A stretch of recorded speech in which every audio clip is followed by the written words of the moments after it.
Hi, I'm Ira from Market Stars.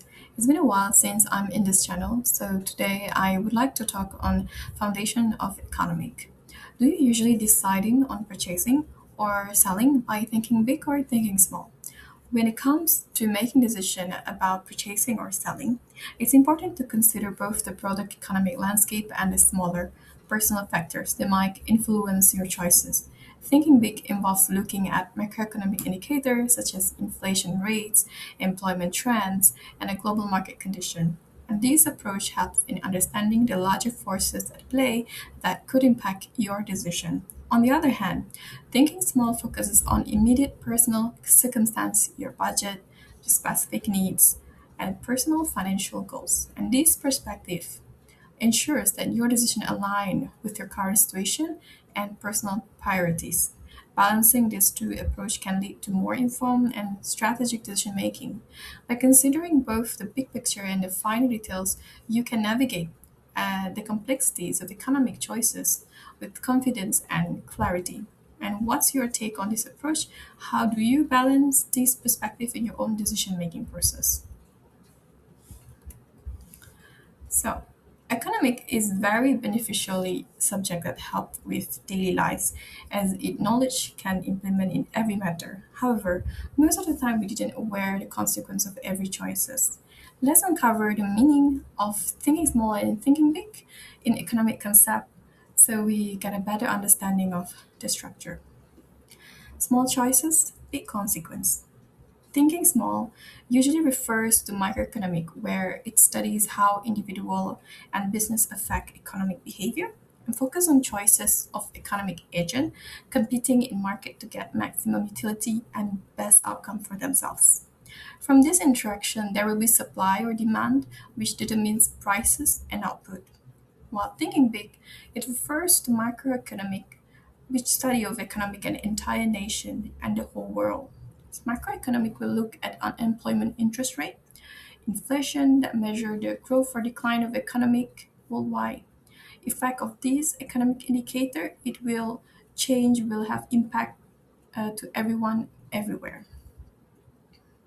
So, understanding both microeconomic and macroeconomic provides a valuable insight into the complex web of decisions and policies that shape our lives. By thinking small, we'll delve into the intricacy of individual choices and market dynamics, learning how businesses and consumers interact to create a tapestry of supply and demand, ultimately influencing prices and demand, ultimately influencing uh, prices, and resource allocation. And this perspective highlights the importance of strategic decision making and resource management on a smaller scale, illustrating how our daily action can contribute to larger economic patterns. On the other hand, thinking big allows us to grasp the broader picture of how national and global economy function by examining key indicators such as unemployment rate, interest rate, and inflation. We can better understand the forces driving economic growth or decline. These macroeconomic factors not only affect position but also impact our daily lives in profound ways, from the cost of living to job availability and financial stability. By bridging these two perspectives, micro and macro, we gain a comprehensive understanding of how economic operates and evolves, and this dual approach equips us with the knowledge to make informed decisions, whether as consumers, business owners, and policymakers, ultimately fostering a more resilient and prosperous society. Embracing both the small and the big picture empowers us to navigate economic landscapes with greater clarity and confidence, ensuring that our choices contribute positively to the world around us. Therefore, in economic sense, the thinking small and thinking big is one step to help agent to analyze, observe, and measure in order to have the best outcome. How does this relate to our daily lives? Through thinking small and big, we are now more aware of the things we purchase are necessary or merely just to follow the social trend. But it doesn't mean that even though you spend on necessary things could also bring the best outcome. Let's think narrowly. We need such we need petrol for our car tank. However, due to economic crisis between Iran and US, buying too much of petrol does not necessarily will save you at the meantime if you not afford to pay for monthly bills and grocery. Balancing our immediate needs with long-term financial goals can be tricky, especially during times of economic uncertainty. It's vital to assess our priorities and make informed decisions that align with our personal circumstance, and this approach helps us maintain stability and avoid unnecessary stress. On a broader scale, thinking both small and big allows us to evaluate the impact of our choices on our personal financial health as well as on the environment and society. For instance, opting for energy efficient appliances or adopting sustainable practices might require an initial investment but can lead to significant savings and benefits over time. Incorporating this mindset into our daily lives encourages mindfulness in our consumption habits and fosters a sense of responsibility.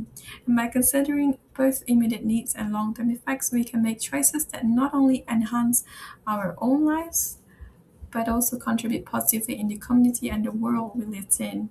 This balanced approach empowers us to navigate economic challenges with resilience and foresight, ultimately leading to more fulfilling and sustainable living. To think big, government at each country has taken initiative in order to improve its citizens' struggle on purchasing oil and gas, which mainly using fiscal policies such as subsidy to stabilize the market demand and supply of oil and gas.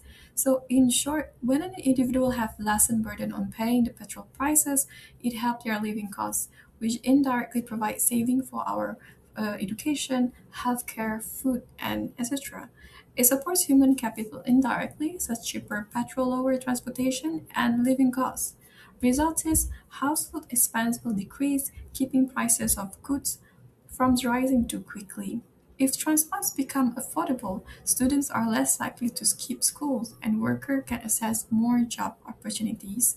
As of that, the government plays an important role in stabilizing the economy and controlling economic fluctuation to reduce the financial burdens on citizens.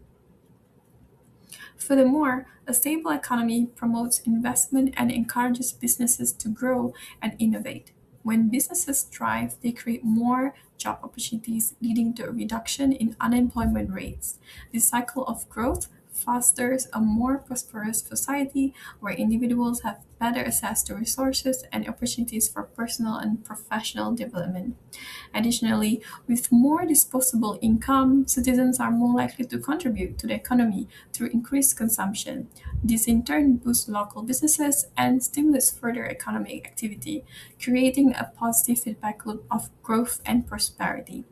Moreover, by ensuring energy resources are affordable, government can prioritize sustainable and environmentally friendly practices.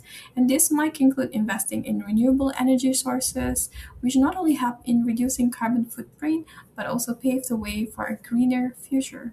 So in conclusion, the careful management of oil and gas price is crucial for a nation's economic health, government must continue to implement strategic policies that balance immediate economic needs with long term sustainability, ensuring a brighter future for all citizens. As according to Alfred Marshall, the most valuable of all capital is that invested in human beings. However, too large petrol subsidies have its own opportunity costs. If a government spending billions subsidizing petrol, it may have less funding for school, universities, and healthcare providers. Removing subsidies too quick can also hurt human capital. Families may cut spending on nutrition, education, and healthcare, which substantially weaken human capital.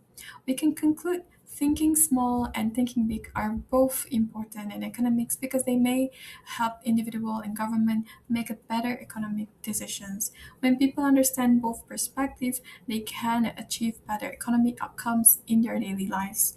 Furthermore, investing in human skills and knowledge is essential as it contributes to long-term economic growth and overall development. Balancing this investment requires a careful consideration and strategic planning. By prioritizing education and health, society can foster a more skilled and healthy workforce, which in turn drives innovation and productivity. And moreover, the government can play a pivotal role by creating policies that encourage private sector investment in human capital. And this can be achieved through tax incentives, grants, and partnership with educational institutions.